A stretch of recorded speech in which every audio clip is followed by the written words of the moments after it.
म बालेन्द्र शाह नेपालको सार्वभौम सत्ता र राजकीय सत्ता नेपालको सार्वभौम सत्ता र राजकीय सत्ता नेपाली जनतामा निहित रहेको नेपाली जनतामा निहित रहेको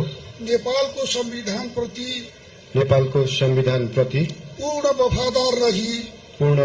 रही सत्यनिष्ठापूर्वक प्रतिज्ञा गर्दै ईश्वर, देश र जनताको नाममा शपथ लिन्छु कि प्रधानमन्त्री पदको जिम्मेवारी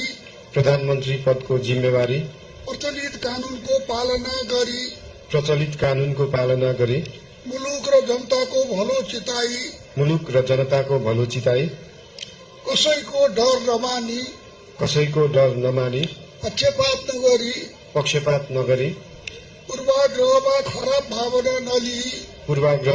खराब भावना नलिई ईमानदारीका साथ गर्नेछु र आफ्नो कर्तव्य पालनको सिलसिलामा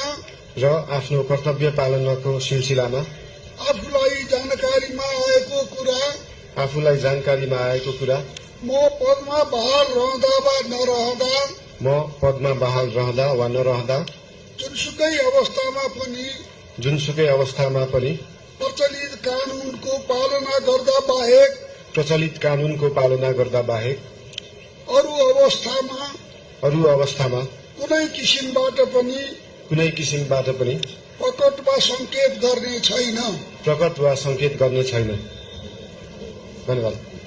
यसपछि नवनियुक्त सम्माननीय प्रधानमन्त्रीज्यूलाई आफ्नो आसनमा रही शपथ पत्रमा हस्ताक्षर गरिदिनु हुन अनुरोध गर्दछु।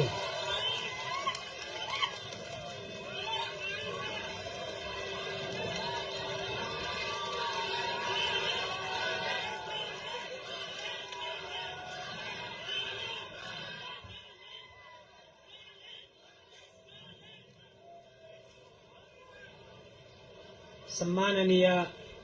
प्रधानमन्त्री श्री बालेन्द्र शाहज्यूबाट प्रधानमन्त्री पदको पद तथा गोपनीयताको शपथ लिने काम सम्पन्न भएको छ।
नवनियुक्त सम्माननीय प्रधानमन्त्रीज्यूलाई राष्ट्रपतिको कार्यालयको तर्फबाट हार्दिक बधाई तथा शुभकामना व्यक्त गर्दछौं। अब म संविधानको धारा 80 बमोजिम सम्माननीय राष्ट्रपतिज्यू समक्ष मन्त्री पदको पद तथा गोपनीयताको शपथ लिनुहुन नवनियुक्त माननीय मन्त्रीज्यूहरू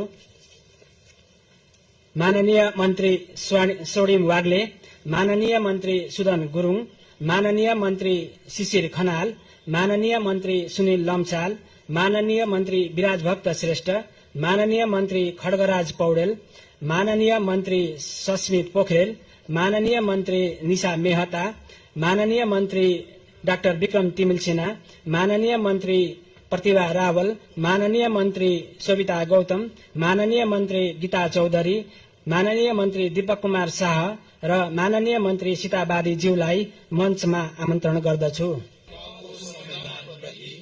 पूर्ण वफादार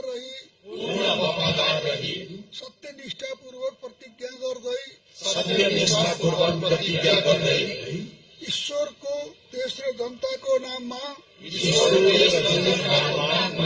शपथ लिन्छु कि मन्त्री पदको जिम्मेवारी